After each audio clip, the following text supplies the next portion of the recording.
My YouTube channel coding with Kartikesh. मैं हूं कार्तिकेश तिवारी और हम लोग पढ़ रहे हैं प्रोग्रामिंग। इससे पहले वाली वीडियोस में मैंने कुछ बेसिक्स पैराडिग्म्स थे जो प्रोग्रामिंग के, जो मैंने क्लियर किए हैं। आज हम लोग बेसिक मॉड्यूल्स पढ़ने जा रहे हैं। प्रोग्रामिंग में बेसिकली स्टेटमेंट्स पढ़ने जा रहे हैं जो किसी भी प्रोग्रामिंग लैंग्वेज पे यूज होगी। वो प्रोग्रामिंग स्टेटमेंट्स जो है वो हमारी कहलाती हैं selection control statements. Basically selection control statements का काम ये होता है हमारी स्टेटमेंट्स को सेलेक्ट कर उस पर कंट्रोल करना और उस कंट्रोल के बिहाफ पे हमारे कुछ स्टेटमेंट्स को एग्जीक्यूट करना। इससे पहले मैं आपको ये बताऊं, मैं आपको कुछ बताना चाहता हूं कि एक हमारे पास होती है कंपाउंड स्टेटमेंट। कंपाउंड स्टेटमेंट क्या होती है भाई? कंपाउंड स्टेटमेंट वो स्टेटमेंट होती है जिसमें एक से ज्यादा स्टेटमेंट्स हो मेरे पास और उन हर स्टेटमेंट के एग्जिट पे सेमीकोलन लगा हो और वो सारी स्टेटमेंट्स एक करली ब्रेसेस के पेयर के अंदर इनक्लोज्ड हो। एग्जांपल पहले मैं बाद में दूंगा, पहले डेफिनेशन लिखता हूं। It is a set of one और more than one statement which are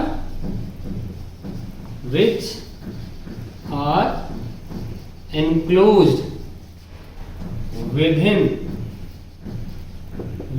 a pair of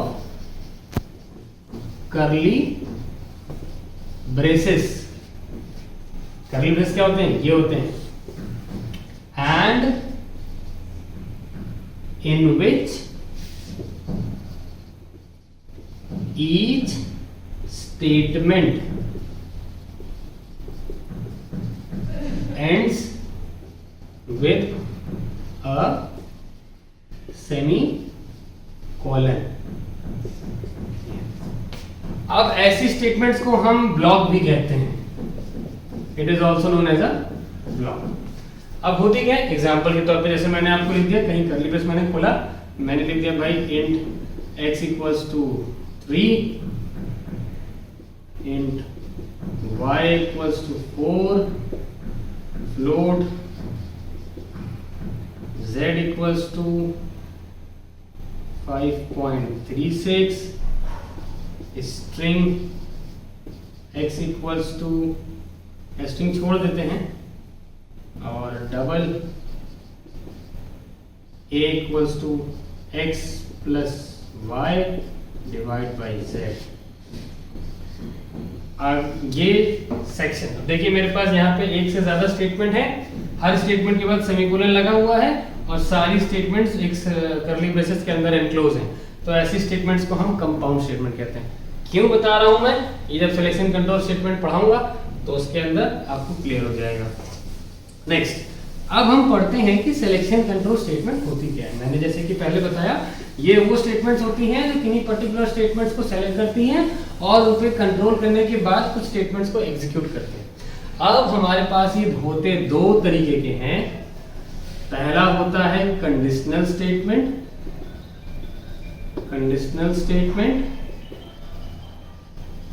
and then we have looping statement और हम इसको आइटरेटिव स्टेटमेंट्स भी कहते हैं। आइटरेटिव स्टेटमेंट्स, ठीक है।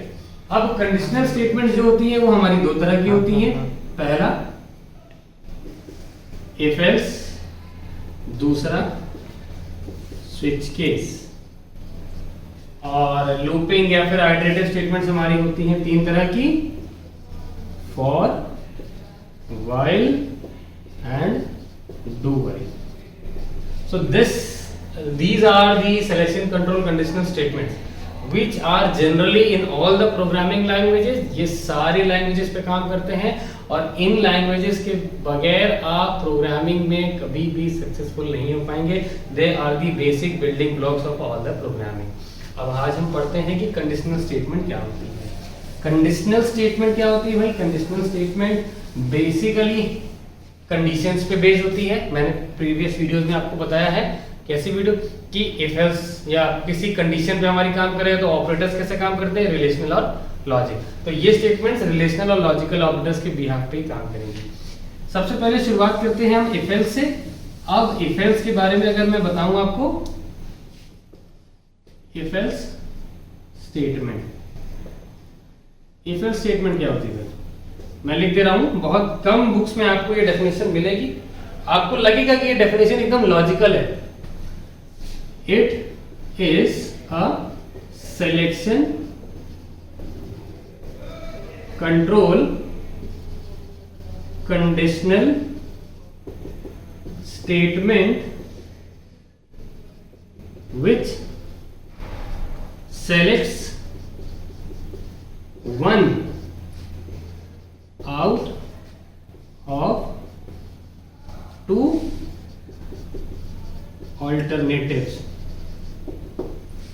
It is a selection control conditional statement which selects one out of two alternatives. मतलब दो में से एक को सेलेक्ट करेगा। अब वो दो स्टेटमेंट कौन सी होती है? एक होती है इफ और दूसरी होती है एल्स। इसका सिंटैक्स में लिखता हूं, सारे प्रोग्रामिंग लैंग्वेज में syntax will be common and same.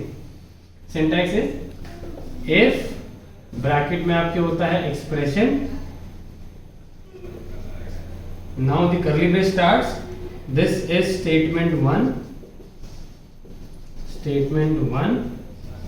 Then we have else, फिर अगेन कर्ली ब्रेस स्टार्ट हमने किया और हमने यहां लिखा statement 2। This is the basic syntax of if else statement.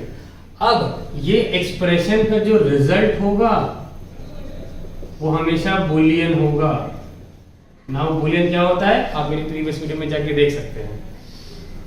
अब कैसे एग्जीक्यूशन होता है? देखिए, अगर ये एक्सप्रेशन हमारा ट्रू होता है, अगर हमारा ये एक्सप्रेशन ट्रू होता है तो स्टेटमेंट 1 एग्जीक्यूट करेगी, या फिर मैं ये कह सकता हूं ये पूरा ब्लॉक एग्जीक्यूट करेगा अगर मेरा एक्सप्रेशन ट्रू होता है।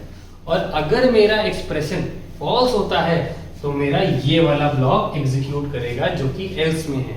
दोनों में से कोई एक ही एट अ टाइम एग्जीक्यूट होगा। अगर इफ होगा तो एल्स नहीं होगा, एल्स होगा तो इफ नहीं होगा। जैसे कि अगर आपको दो नंबर्स में से बड़ा नंबर फाइंड करना है कि कौन सा नंबर बड़ा है, तो मैंने कह दिया if, let's suppose the variables are a and b, let's suppose the variables are a and b and they are belonging to type integer, तो मैं क्या करूंगा, if a greater than b, then अगर हम जावा कर रहे हैं तो we will use system dot out dot println a greater is plus a and else system dot out dot println greater plus b। और अगर हम C++ यूज कर रहे हैं तो C++ की जगह मैं ये लिख दे रहा हूं, सिर्फ इस स्टेटमेंट की जगह लिख दे रहा हूं, बाकी एवरीथिंग विल बी सेम।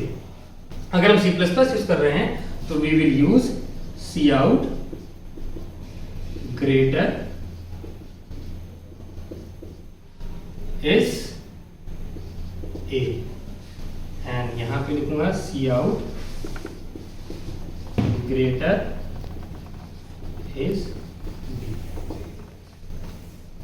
बस इन्हीं दोनों स्टेटमेंट का फर्क रहेगा जावा और C++ में। अगर हम जावा यूज करेंगे तो we'll use system dot out dot println greater is plus a and else system dot print greater is b।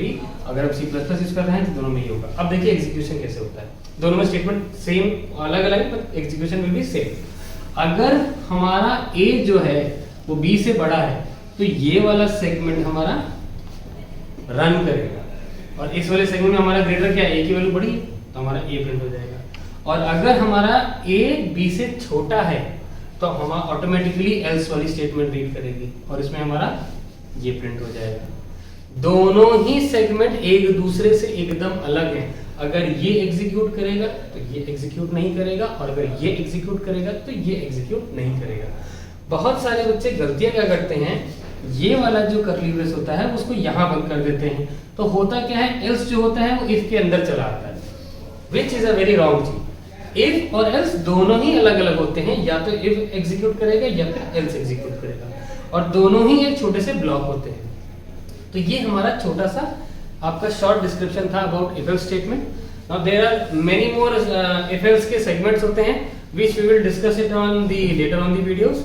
अगर आपको ये मेरा कंटेंट समझ में आया है, चीजें क्लियर हुई है, crystal clear, subscribe my channel and share my videos among your friends.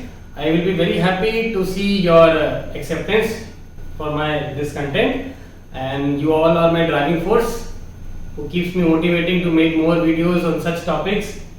and I am sure अगर आप ये सारा कंटेंट को ढंग से कर रहे हैं तो आप प्रोग्रामिंग के बिल्डिंग ब्लॉक्स के बहुत करीब हैं and will be a good coder.